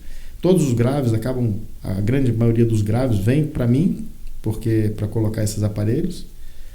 O outro carro-chefe da ortopedia são as fraturas do fêmur do idoso, né, que também é muito frequente, chama a atenção aí das pessoas, principalmente das mulheres, né, que são mais acometidas por questões hormonais, elas que façam a prevenção, o exame, a densitometria, procurem, né, o seu ortopedista aí para poder fazer as prevenções, porque é outro carro-chefe, mas dentro do trauma são princípios, é o que a gente estava falando, tudo na vida são princípios, e se você conhece os princípios, você fica autorizado a mudar a técnica, se você conhecer os princípios, né? Porque cada situação é uma. Você me falou aqui, quando que eu tinha feito uma coisa diferente na minha vida, né? Perguntaram alguma coisa. Perfeito, assim, eu falei última ontem, vez. eu falei, nunca tem uma cirurgia igual a outra. Nunca fiz uma igual a outra. Cada uma que eu fizer é uma diferente. Perfeito. Não tem outra igual. Então, cada dia que eu fizer, eu estou fazendo uma coisa que eu nunca fiz na minha vida. Entendeu? Porque aquele fragmento é único, aquela via de acesso é única. Aquela resposta vai ser única. O indivíduo é único. É único. Exatamente. Então, assim, eu acho que você não pode fugir dos princípios. Não inventa moda. Faz o que tem respaldo na literatura, estuda, acompanha, né? E quando você conhece os princípios, você consegue mudar a técnica, entendeu?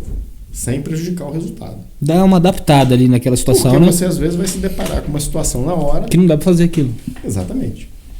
Às vezes, a empresa que fornece o material, quando ela abre a caixa, você está no meio da cirurgia, me dá a peça tal. E cri.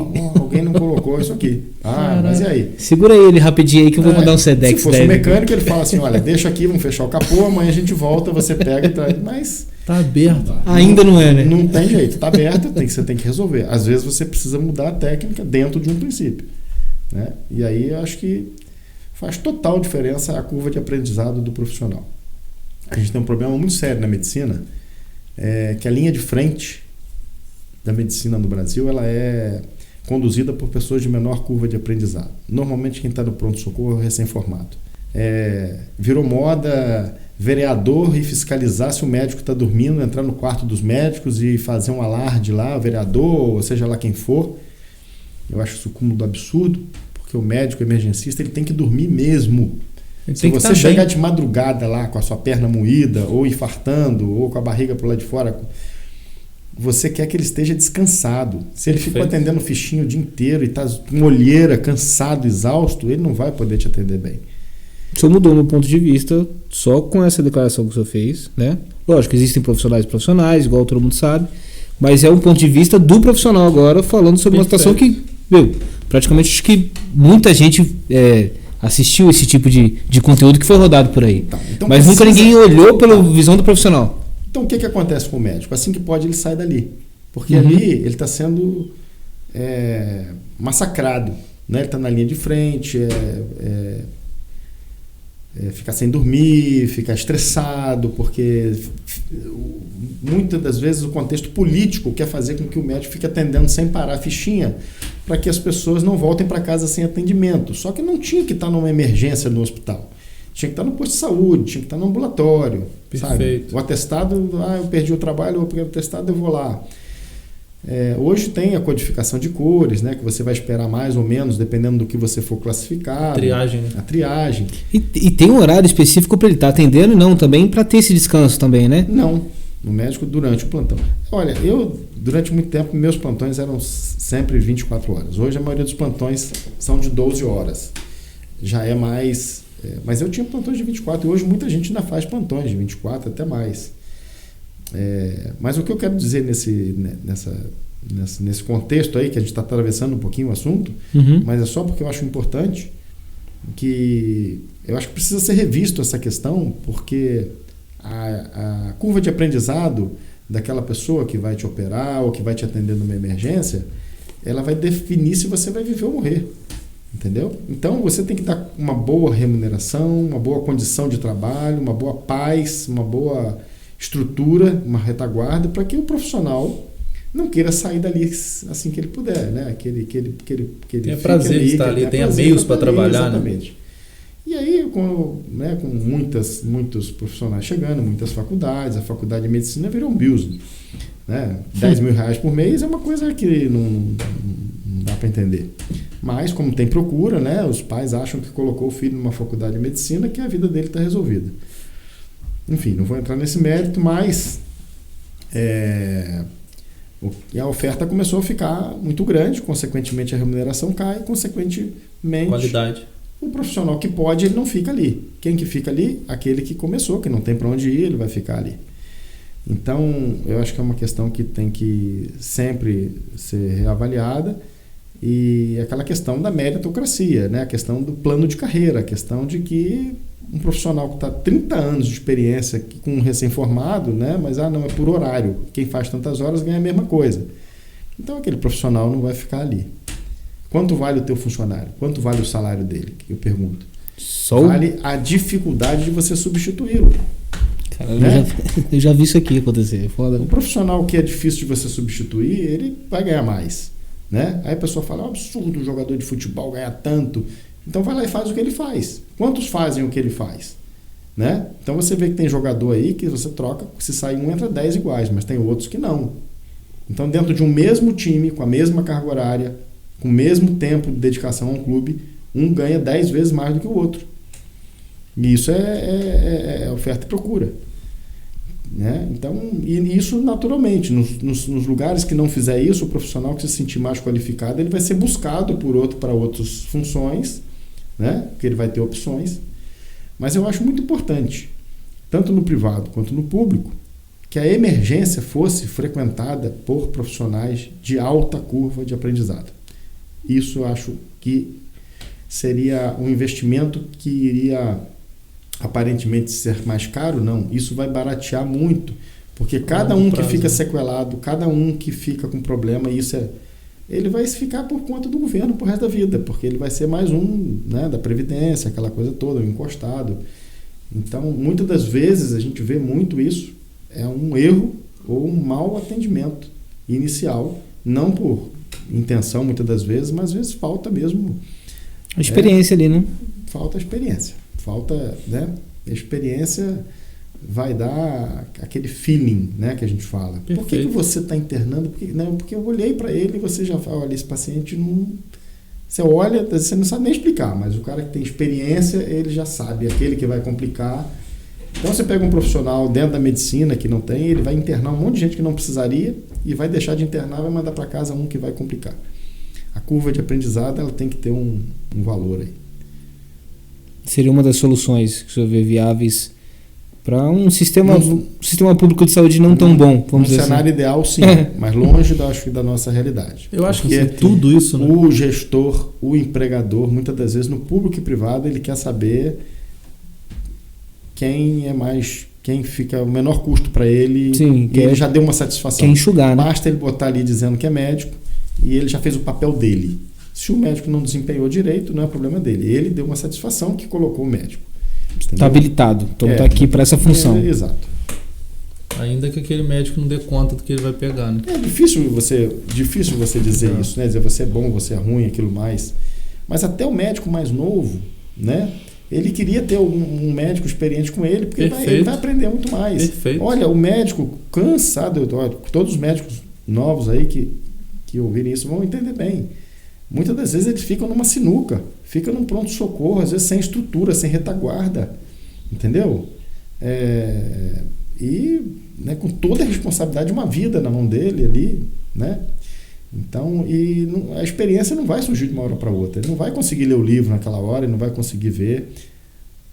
Com certeza, um médico de recém-formado, de 5 anos, 10 anos, 15 anos, 20 anos, o de 20 anos vai falar, poxa, quanta coisa eu já fiz que eu não faço mais. Entendeu? Não é por má intenção, ou por má vontade, é porque é natural isso. É natural. É isso aí. A evolução do profissional, né? Ele precisa viver, precisa passar por algumas coisas ali. Por isso que o cara começa como copiloto. Durante um tempo, ele só pode pegar um avião de pequeno porte, depois médio porte, depois ele vai ser copiloto de um avião grande. Como é que isso funciona? Horas de voo. Quantas 1000 horas você tem? Você vai poder fazer isso, você vai poder fazer isso, fazer isso.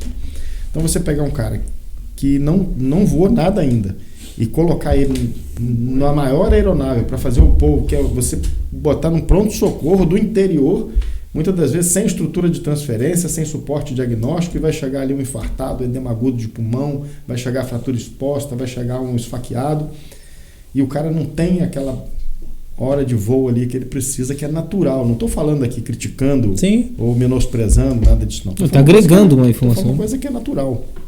Entendeu? E isso eu acho que tem que ser visto pelo gestor. Top. Aulas hoje, hein, Cássio? Cara, eu tô maravilhado com esse lance. Quer crescer mais um pouquinho? Quer crescer mais 5 centímetros? Vamos fazer ali uma paradinha ali rapidinho. 1,81 pra mim já é fantástico. O serrote ou a turquesa ali, ele te resolve. CRF já fica pequeno pra mim com 1,80. Lembrar só o nosso público, alongamento é dos membros superiores e inferiores. Nada mais. Porque falou em membro, a galera já, opa! E tem que ter osso. Tem que ter osso, né? Tem que ter no osso, membro. Tem que ter osso. Senão a gente vai começar a receber uma procura aí. Eu já ia pegar seu WhatsApp com ele. Tá aí, né? Vai que. Mas né? eu vou te falar que eu vi um aparelho desse colocado lá nos órgãos de uma pessoa, uma foto, né? Num congresso que eu fiz em Istambul. E tinha lá o cara que apresentou o cara foi amputado e colocou, usando, porque esse princípio de alongamento ele serve também para partes moles. Quando eu digo partes moles, não que o dele seja mole. Partes moles a gente usa para tendão, nervo, tudo que não é osso a gente chama de partes moles. Então, Ufa! Não, mas dá mal Vamos esclarecer. Então, muitas das vezes a gente faz também alongamento de pele, transporte de pele, você faz a sutura na pele, você faz o alongamento. Porque quando eu alongo um osso, a artéria tem que alongar, o nervo tem que alongar, o músculo tem que alongar. Não pode ser só o osso. Perfeito. Se a perna tinha 10 centímetros, passou para 20 centímetros, tudo tem que alongar. E esse foi um dos princípios do Ilizarov. Né? Ele descobriu que todos esses tecidos alongam e alongam funcionalmente. Não adianta você alongar e aquilo ficar contraturado. Perfeito. Mas tem limite. Porque se você alongar demais, você pode luxar uma articulação, você pode contraturar. Gerar um Por mal isso maior, que às né? vezes você vai alongando e você tem que observar. Quando chegou o limite, qualquer complicação sinalizando, é hora de parar. Então, não dá para se comprometer, que vai ser 4, 5, 3. E esse paciente que a gente falou que alongou 11 centímetros é porque a gente foi e foi indo bem, foi respondendo, foi bem, foi indo bem. Mas esses são os princípios. Então, assim, já vi de tudo aí com esses Bombar os hábitos, doutor. Aí. Onde que a gente encontra o senhor aqui em Valesqui no consultório? No aqui, Centro Ortopédico Cotral. Né? O Cotral é justamente Centro de Ortopedia, Traumatologia, Reconstrução e Alongamento Ósseo. Ósseo. É na rua Júlio Furtado, ali em frente ao Hospital da Unimed. Né? O prédio nosso é um centro médico empresarial, lá chama CEMOP, Centro Empresarial Médico Dr. Orotávio Pedro. Orotávio Pedro foi meu pai. Né? As pessoas que está escrito lá na frente do prédio foi meu pai. Em frente ali é o Hospital da Unimed, o atual. Né? O hospital está construindo outro, mas na Rua da Padaria ali, você sobe, tem o Levi, ali, Boxcar. Ali é Parque Petanha, né? Nós fizemos um prédio ali, fiquei 10 anos construindo aquele prédio. Saiu. E hoje é um centro empresarial médico, uma referência, quem não conhece, tem várias atividades, vários colegas, vários médicos, várias especialidades. Tem um andar lá da fisioterapia, lá, que é a parte que eles trabalham lá, que fizemos uma estrutura de fisioterapia também, de excelência lá, com condições para desenvolver. assim, os melhores protocolos aí de reabilitação e com os profissionais excelentes. E lá também, a gente tem lá também uma sala de reuniões para 80 pessoas, que a gente faz algumas atividades, também dispõe para locação, para as pessoas que precisam de uma área que não tem em Valença, que é onde você faz uma atividade científica junto com a parte social. Tem um outro salão acoplado para coffee break, para algum jantar, alguma coisa, um salão também com audiovisual completo lá, com toda a estrutura, comodidade, conforto. E a gente tá ali, né? A gente atende ali. Tem pelo meu nome, pelo nome do Cotral, qualquer busca que fizerem vão localizar aí os nossos telefones. Tem o nosso site, visita o site www.cotral.com.br, né? Tem lá várias informações lá interessantes lá. Vai estar tudo aí embaixo na descrição do vídeo, o pessoal quiser entrar em contato, os links a gente coloca tudo ali embaixo ali. A gente fez também em Valença uma área muito diferenciada. Nossa área de atendimento lá, tanto da fisioterapia, da ortopedia, é com muito respeito, com muito carinho ao nosso cliente, né? As pessoas olham lá, entram e falam assim, poxa, não parece que eu estou em Valença. E eu falo sempre, isso é para nós, né? Isso é para dar um bem-estar também, né? Então nós temos banheiros em todos os andares do prédio, a gente tem banheiro para cadeirante, tem acessibilidade, tem área de embarque e desembarque coberto. A maca vai dentro de qualquer sala, em qualquer andar, né? O elevador nosso é um elevador para 20 pessoas, de cama-leito.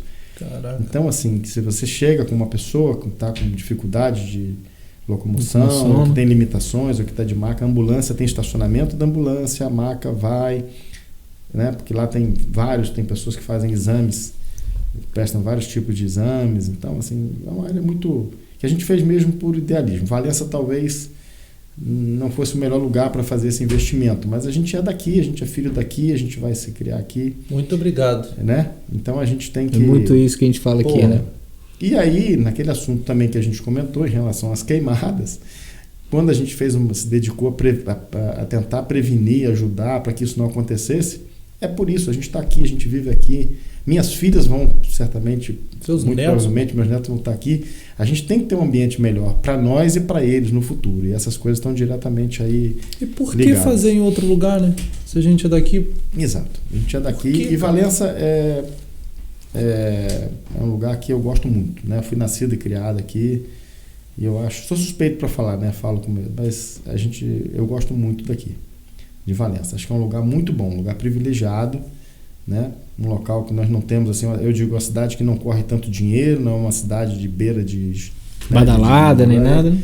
Mas é uma cidade que a gente tem uma polícia muito boa aqui, né? Que cuida muito da gente, que cuida com muito empenho. A gente tem um índice de violência sempre bem controlado. Eu acho que graças aos nossos policiais aí, que são fantásticos, tanto da civil, militar, tenho uma admiração fantástica por eles e procuro ajudar sempre eles em atendimentos, onde que eu posso também, em retribuição, né, a essa cidade que eles nos fornecem aí com tanto bem-estar. Interessante. O senhor falou da queimada também, inclusive falando de índice, caiu muito, né? A gente não vê mais. Caiu muito. Graças a Deus. Graças a Deus. Cara. E eu acho assim, foi um trabalho que a Brigada Valenciana vem fazendo e por conscientização, algumas podem ficar mais envergonhadas. Eu atribuo isso também, porque é igual o fumante. Antigamente era bonito o cara fumar, depois ele passou a ser... A pessoa ficou com vergonha depois de um certo tempo, porque ela não era bem vista fumar em ambientes não controlados, aquela coisa toda. Os comerciais induziam fumar. Exatamente. Começaram a fazer o contrário. Glamouroso, né? Eu vi os comerciais da Marlboro ali, o Hollywood, eu falei, eu quero fumar. Exatamente. Mas hoje o fumante, ele tem... Só que ele respeita. E antes não era, né? Ele curte o cigarro dele, ele vai... Mas antes não era dessa forma. Então, a queimada era normal. Não era... Né? Ninguém passava para falar. Hoje, tem um grupo de pessoas hoje que se alguém fizer uma queimada... E a outra coisa é a autuação, é o medo, né? Algumas pessoas que não estão fazendo. Por quê? Nós tivemos conhecimento essa semana de um cidadão lá da cidade de Valença, que eu sei que é até um cidadão de bem, que a gente teve informações muito boas, mas ele foi... infeliz na atitude, né? punido, né? Foi condenado, né? É um termo pesado, mas a pagar R$1.000 de indenização. Acho que alguma entidade que é destinada, alguma entidade filantrópica cadastrada, acho que é assim que funciona, ou então prestar serviço comunitário, porque ele queimou, acho que um terreno, uma área de lixo em área urbana enfim, hoje a gente tem o INEA presente, né, os guarda-parques lá com o Maurício fazendo um trabalho, era de Juparanã, mas agora está também na Serra dos Mascates, aí em Valença. Legal. O Maurício vai vir bater um papo com a gente. Grande pessoa. Fala, Maurício. E grande parceiro. E tem também, fizemos aí reuniões junto com a Associação Comercial, o comandante da Polícia Florestal também falou que as denúncias que forem chegar, ele vai levar adiante. Lembrar que uma queimada não precisa ter flagrante. Você queimou hoje, amanhã que lá vai estar preto, com cinza durante. A prova vai estar lá, né? O flagrante não é aquele no mesmo dia. Vai estar lá. Vai estar lá. Até que aquilo se regenere, vão ser meses. E o responsável é o dono, é o proprietário. Então, assim, tão bom isso, porque as nossas nascentes estão voltando, a fauna, você está vendo bichos que você já não via há muito tempo, você está vendo as nascentes. Cortar um pouco os seus nascentes aí, a gente pode colocar o card aqui, né? Veio o Rinaldo lá da Conexão. Rinaldo tá na brigada com a gente, é um parceiro. Rinaldo veio também aqui, participou da gente, ficamos aqui horas e horas conversando, gente boníssima. Valeu, Rinaldo, obrigado aí por ter participado. É um parceirão também nosso lá. É o que eu disse, olha, essa questão da brigada, me envolver com isso me privou de muita coisa pessoal, familiar, profissional, deixei de marcar cirurgia no dia da reunião da brigada, ajudei tudo que eu podia, fisicamente, financeiramente, a gente ajuda para poder ter todos os equipamentos, ter as pessoas agora. Mas, como tudo que a gente conversou, a gente conheci pessoas fantásticas e fiz amizades fantásticas, como foi o Rinaldo, como foi o Maurício, como foi o Paulo Graça, aí, que da secretário, pessoas, o Estevam, que a gente tinha conversado, né? Tem os nossos brigadistas lá, o Thiago, o Luciano, e várias pessoas que ajudam. Eu não vou avançar mais isso. O Ratão lá da Defesa Civil também, tá? Pessoal do INEA, Defesa Civil, os bombeiros militares, vários deles, bombeiros civis. Isso a gente conheceu muita gente, né? Isso, eu acho que essas coisas são boas na vida, né? A gente conhecer pessoas sem nenhum tipo de interesse, mas são pessoas... É muito bom conviver com pessoas boas aí.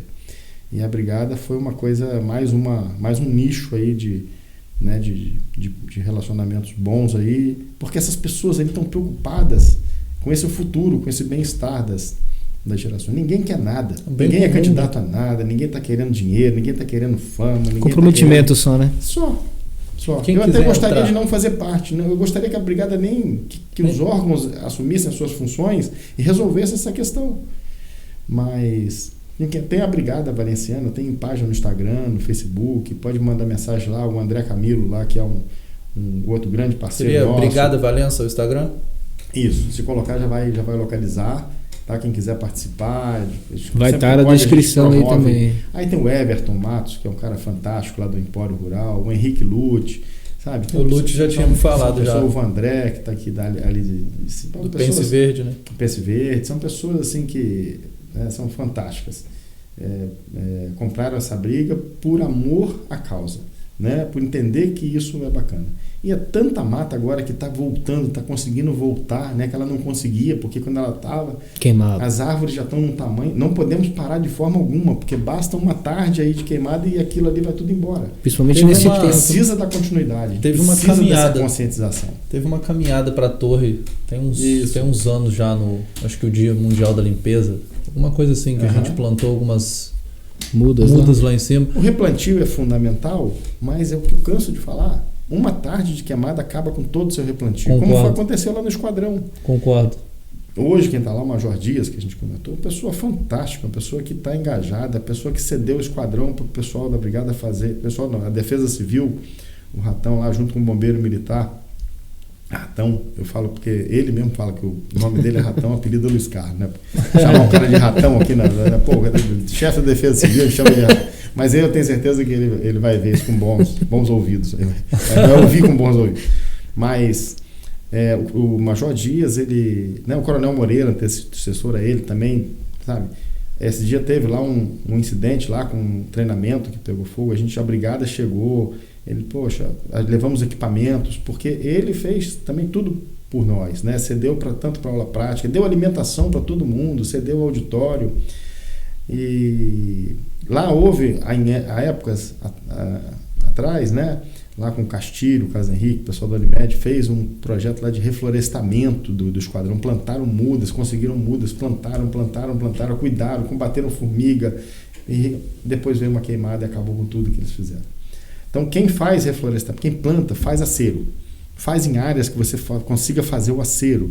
Até que essas árvores cheguem a um tamanho que as copas se encontrem, e aí a vegetação rasteira, você sabe que debaixo das copas não nasce capim. Fica né? Você pega num pomar aí, você vê que você não tem área, você não tem grama aí embaixo, porque é sombra permanente.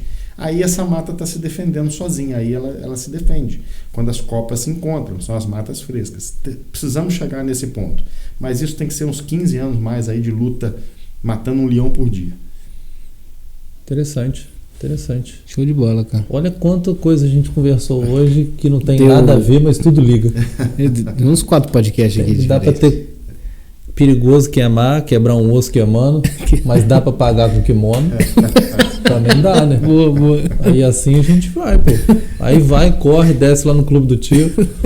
E dá esparecida, ela fica tranquila. Dá longo osso. E o Clube do Tiro a gente quer essa bandeira ambiental também, sabe? Lá vai ser uma área de preservação, já plantamos mais de 100 mudas de árvores, maioria frutífera, justamente para poder pássaros e fauna. As pessoas pensam, mas vai dar tiro em área rural, vai espantar? Nada, os animais se adaptam. No mundo inteiro é assim. Os países mais civilizados têm os clubes de tiro em bosque.